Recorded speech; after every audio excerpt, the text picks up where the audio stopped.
Riki-tiki, kolejna wyprawa, ale zanim to nastąpi, mamy nocleg w hotelu pod gwiazdami na Stansted. Przylecieliśmy tu z Rzeszowa, to nasza dzisiejsza miejscowa, całkiem w porządku.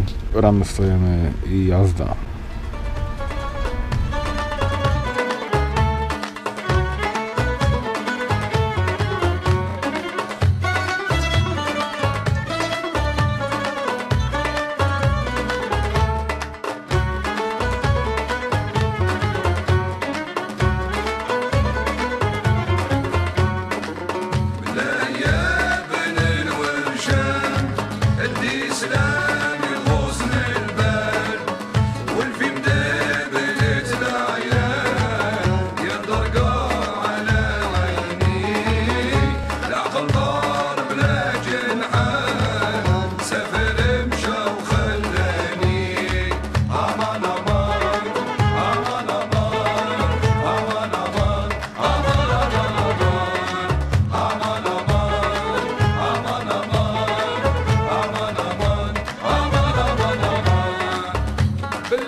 No to jesteśmy. Lotnisko w Marrakeszu. Nowiutkie, ładne, widać przepych.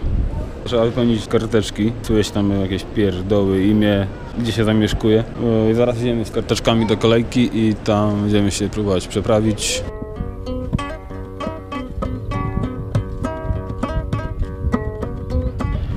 No to jesteśmy w centrum Marrakeszu. Autobus numer 19 za 50 pieniążków od osoby w dwie strony. Drogo chyba. Zawiózł nas do centrum. Teraz wpuszczamy się w ten uroczy zgiełk, aby dotrzeć do naszego hoteliku. Przed nami otwiera się widok i plac. Jeden z najpopularniejszych, jak nie najbardziej popularny w tym mieście. Tu się wszystko dzieje, tu jest cała impreza i tutaj przyjeżdżają turyści. Na początek bardzo dobre drogi goście mają, bardzo mili, mimo różnych komentarzy. I strasznie dużo wszystkiego, dużo ludzi. No ale dobre wrażenie. Na pierwszy rzut oka ten plac to nic specjalnego. Po prostu zbiegowisko ludzi, namiotów i różnego typu rozrywek. Musimy się przez niego przedrzeć.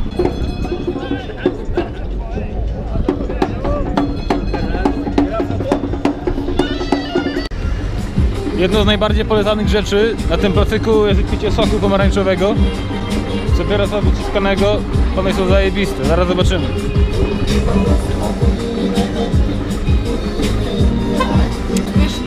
Tak? Chodzimy po tej Medynie. Sklepów jest cały labirynt.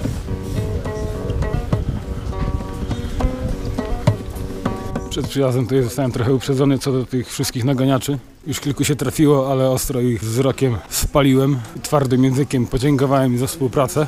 Ale nie wiem, czy to dobry typ, bo mile podchodzą do człowieka, ale to może tylko takie właśnie miłe podchodzenie, które ma na celu zdezorientować takiego klienta jak ja. Bo Maroko generalnie jest znane z tych naganiaczy. Zaszliśmy w hoteliku. W zasadzie to pan nas znalazł na ulicy. Oczywiście wzięliśmy go za naganiacza. To nasza izba. W takim budynku na dole jest dziedziniec, a na górze tarasik. A tutaj mamy pokój. Ciekawe zagospodarowanie. Drewniane belki na górze. Takie bardziej patyki. Tutaj łoże. Okienko, pełno kolorów. W fajnym stylu, na takim stylu właśnie marokańskim. Dziwna podłoga. Tutaj jest jakaś wylewka, trudno mi powiedzieć, a to łazienka. Prysznic, również ciekawy. Na szczęście jest kibel normalny. Bałem się, że będzie tylko dziura. No ale pochodnie są.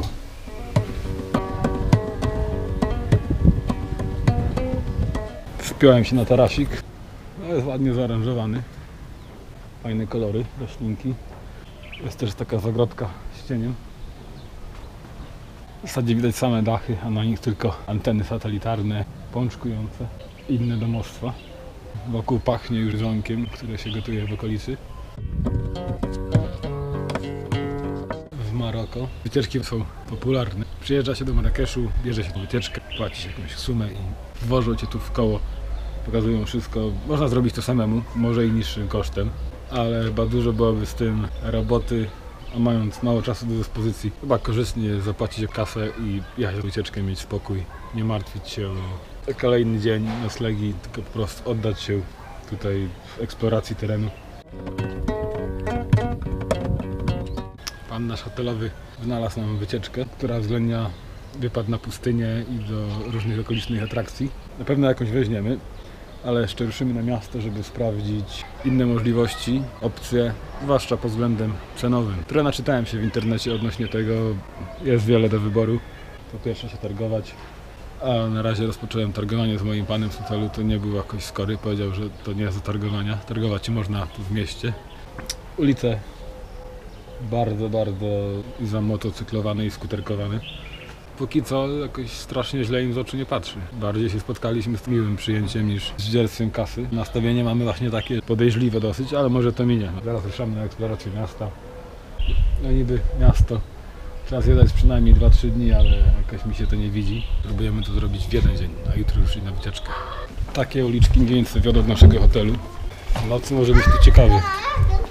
Tu jest czysto, tu jest uliczka bardzo spokojna, ale zaraz się zacznie.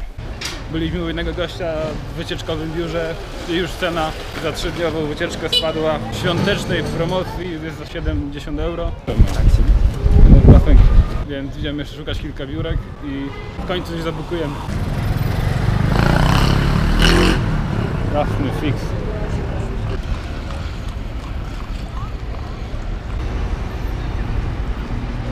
Przechodzenie przez drogi tutaj jest masakra. Tu akurat jest światło, ale poza tymi światłami to się dzieje ostro. Jakiś niby poważny meczet tutaj. I tu taki placyk przed nim. Minaret niebieski. Minaret. Mieczet?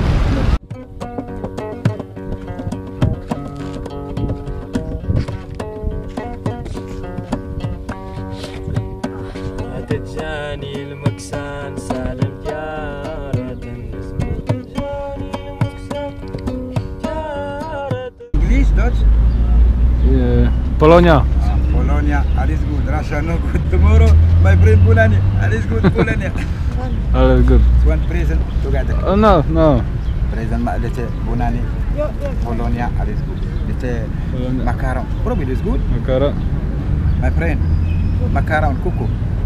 Probably. What is the price? No, probably kuku. This one Polonia, all is good. Kuku. Good. Grace, good. Sharafa. 20. Then what is the price? 10 dirham. 10? No. 10 dirham.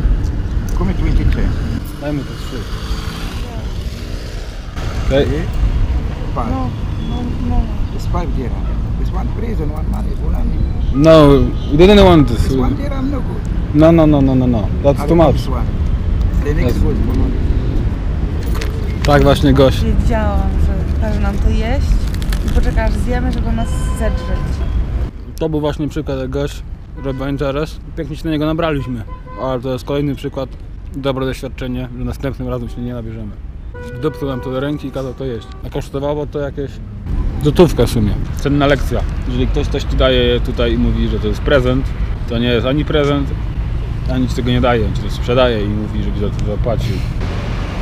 Cena poszybowała znowu w dół. Kolejne biuro. Tym razem 65 euro za 3 dni. Tak toczy się życie na placu głównym w mieście. Pełno ludzi, pełno wszystkiego. Jeden wielki bazar.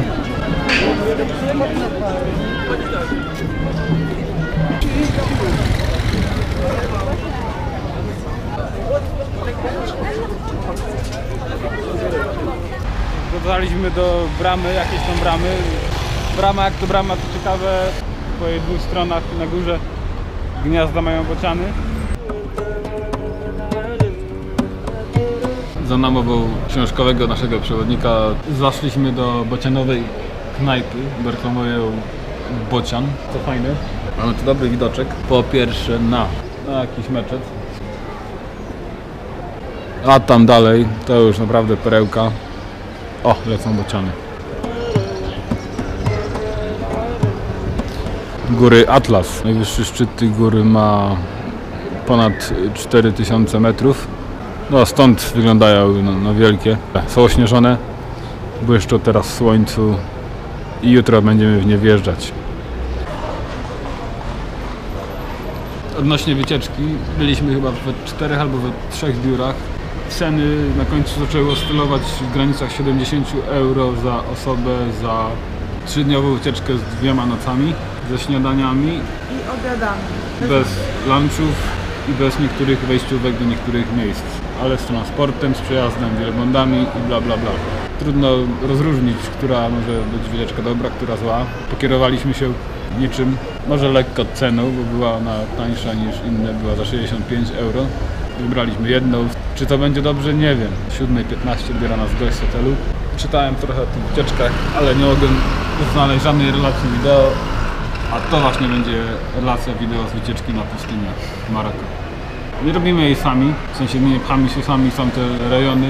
Po pierwsze zajęłoby to za dużo czasu, po drugie nie sądzę, że kosztowałoby to dużo mniej, chyba że autostopem. Samo w ogóle wybranie tych wszystkich firm to już jest dobra wycieczka. Herbata już nalana i zaczyna się na stole tutaj robić więcej rzeczy. I oliwki, te oliwki pachną przepięknie. Herbata w dzbankach, które można spotkać w co drugim sklepie. I zaraz przyjdzie tagine. Tagine agine. Okej, przyszły taginy.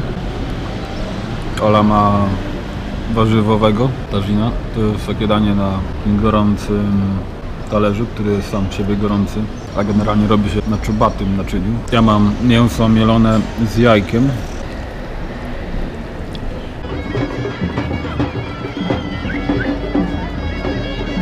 Z wieczora plac szybko się zapełnia.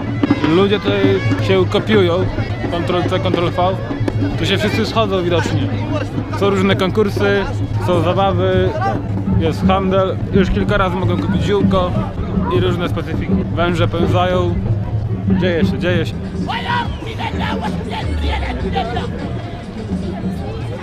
Jakiś Cradle coś tam robi. W nocy rozłożyły się stragany. Wszędzie tylko się dymi jak na juwenaliach. Są wielkie stoły z żarciem tam. Mamy tu kilka różnych produktów. To jest marokańska sana zupa. Jakieś badziewy, ale nie wiem co to jest. Oliwki, chleb, sosy. Pierwszego dnia w Maroku uderzył w nas ten cały szum, zamęt, troszkę inna kultura. Naganiacze dali o sobie znać, szczególnie wieczorem, kiedy zatrzymując się chociaż na moment na głównym placu, nie można było się od nich odgonić, ale po kilku próbach rozmów z nimi człowiek nabiera takiego trochę doświadczenia i coraz lepiej mu to idzie i też łatwiej się od nich opędzić. Bardzo przydatne słowo w języku tutejszym, które po polsku znaczy nie, dziękuję, a w moim tłumaczeniu nie, spierdalaj.